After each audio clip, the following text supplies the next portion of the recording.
Swoosh, we've reached our destination.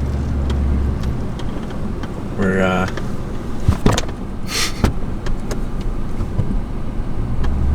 a little place I like to call Trophy Fish Lodge. There's a lot of big ones here. Let's go catch them. What's going on, senders? Welcome back to another episode. So in case you can't tell, we're not in St. Pete anymore. We've finally escaped the nasty, disgusting rain and wind type of weather we've been having from all these tropical storms and hurricanes, and we've come out to a little area that has some green fish in it. No trout, no redfish, no snook, no tarpon. One species, and one species only. We're going after largemouth bass, and I've got my main wife, my only wife, Susha, behind the camera today, and we're gonna go out and just explore. We've never fished this lake ever, really. I've been here once or twice doing some filming, but we've never fished this lake, so we're gonna look around and explore and see if we can't catch some bass today and get up and do it all again tomorrow. We don't have any work, we don't have anything else. We're very excited to be here to fish, to explore new waters.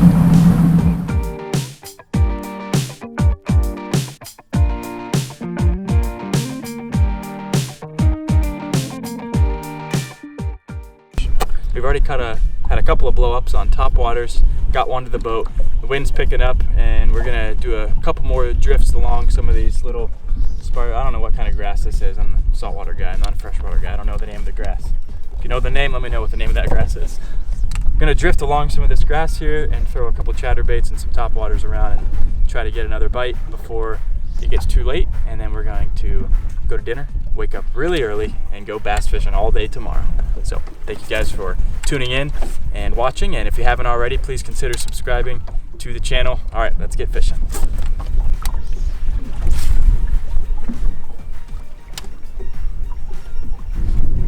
What a sicko! There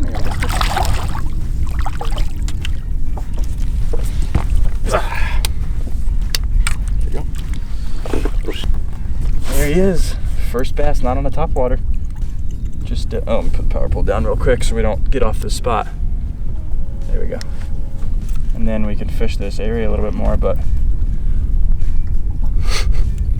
we accomplished what we said we were gonna do. Drifting along this little grass, which I don't know what the name of it is, and throwing the chatterbait, and that's the first one that got eaten. Little Lake Kissimmee bass.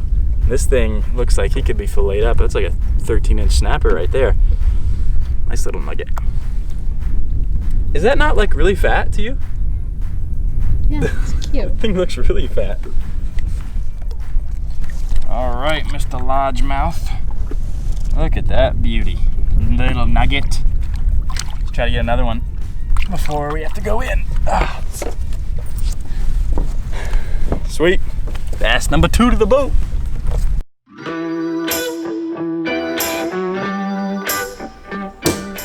Okay, so here's what happened. The next day was completely blown out, and we caught one bass. So it really wasn't such a bad thing that I lost all the GoPro footage from both days. Okay, with that being said, I went wading a couple weeks later, and I'm going to show you that footage now. So I'm combining these past 2 videos because the bass day was super sucky, and the wading video is like, okay, you know, I'm going to make one video out of the 2 okay days. But I just wanted to also say we hit 1,000 subscribers, so sweet. Thank you guys so much. And I'll be selecting somebody to give some lures and tackle away, some lucky winner. But that'll be the very next video, so you still have a chance if you want to go rate, review, and like or whatever the podcast, leave a review. I'm going to pick one of those people that leaves a review on the podcast. So just go onto the Apple Podcast app or the podcast app and leave a review, and I will select one of you for that tackle shop prize pack. All right, guys, thanks for watching, and let's get into the second half of this exciting video.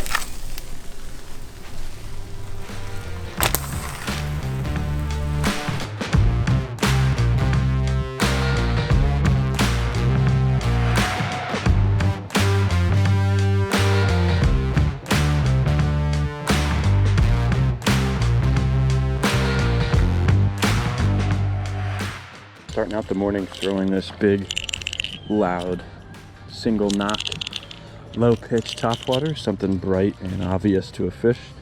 I can see it. We've got low light right now, so I think this bright thing will be nice for a fish to be able to see. And there's a lot of mullet around this area. And so I'm basically just gonna imitate a mullet with this thing and see if we can draw a big bite early in the morning. I already had a little trout blow up on it, but I'm looking for a bigger snook or maybe a redfish or a big trout would be nice. Let's just keep wading my way down with this bad boy. And, well, helps to hold the line, huh? Just gonna keep wading my way down with this bad boy and see if we can draw a big bite early. That would be super sweet. So I'm seeing a lot of activity in this area. I think I'm just gonna hang out, make a few casts, long casts.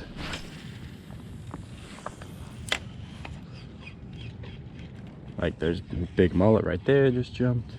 I'm also seeing like little white baits, tiny white baits, and they've gotten hit by like ladyfish and trout and stuff already. So where there's small fish, sometimes there's big ones. Tell you one other nice thing that a topwater does, that other than just bringing a larger bite, you can cast this thing so far that you get to cover a lot more ground than you would with like a little jig or a twitch bait or something. These things just send, and that allows you to cover a lot more water, more chances of catching fish. Decent, good quality fish too. I've already seen a couple little dust outs by fish. One was, I think, a sheep's head. The other one was probably a snook or a red. Just going off the size of the puff, the dusty puff. So hopefully we get hooked up here. I've had a couple of follows by fish, probably trout, but there's a lot of activity in this area, and I'm hoping that this toppy is going to produce a nice bite this morning. Come on. Looks like some re-rigging out here, and I start to hear this shaking noise, like it sounds like a fish, and it looks like there's a mangrove snapper stuck. Yep, he would have died. We just saved the mangrove from dying. You're stuck in the rocks on low tide. All right, hey, fish by fish, doing our part. All right, so now I've come over to an area that has a little deeper water. I'm kind of out of that shallow topwater zone that I wanted to fish, and I've seen probably now 6 to 10 puffs of sand. So I've had a couple little trout come up and try to hit the top water, but I'm gonna throw a jig now, this little 3-inch minnow, and I think we're gonna get bit now. This is a much more subtle presentation, and I know there's gonna be some fishies under these docks, no doubt. Gonna cast this bad boy, and I bet in the next 4 docks we have a couple decent fish for show. Let's get it.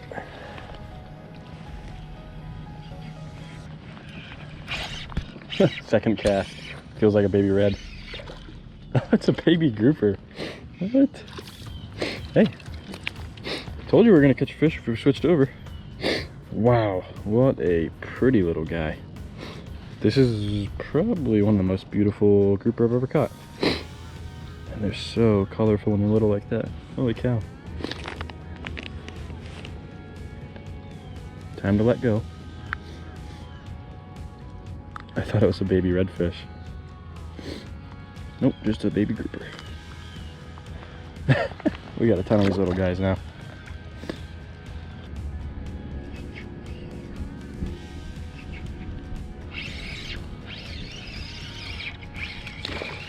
Floundy. That's a little guy. Wow. Easy now, tiger. Look at him. Can barely even fit this jig in his mouth. All right. It's funny, I thought I had a rock at first. Nope, just a flounder. Classic flounder sign. See? Is it a rock? Nope. It's a flounder. Let's see if there's another one right in that same area. Probably.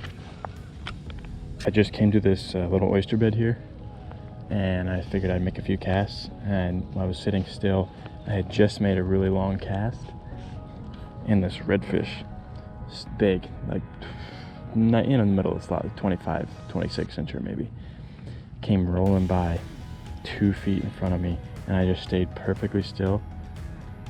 And I started reeling my bait in as fast as I could to make a cast on him, and then he darted off to the right. So I'm thinking if I just hang out on this little oyster bed here, there's got to be another one close by. I mean, he was so close I could have spit on him.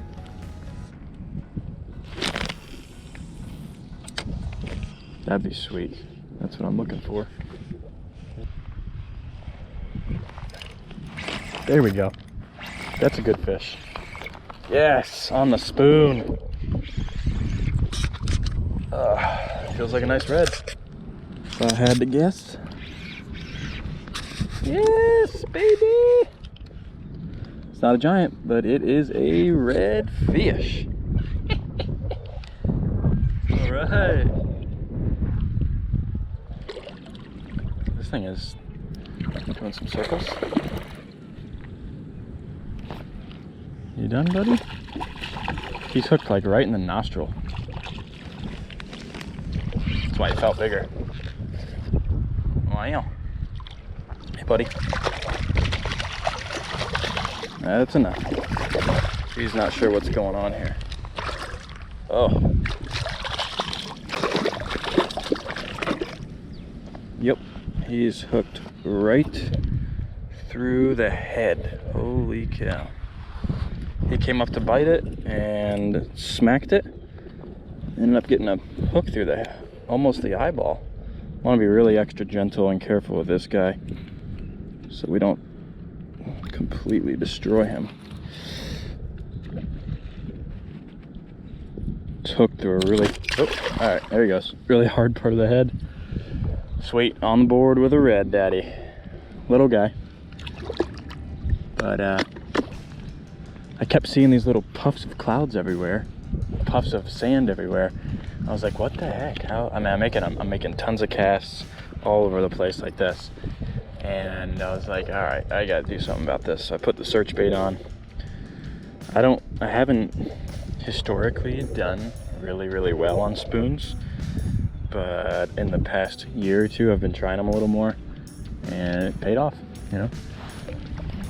Got that red to get after and eat and get hooked in the head. He was so aggressive. All right, let's hopefully we can get another one before we get back to the truck.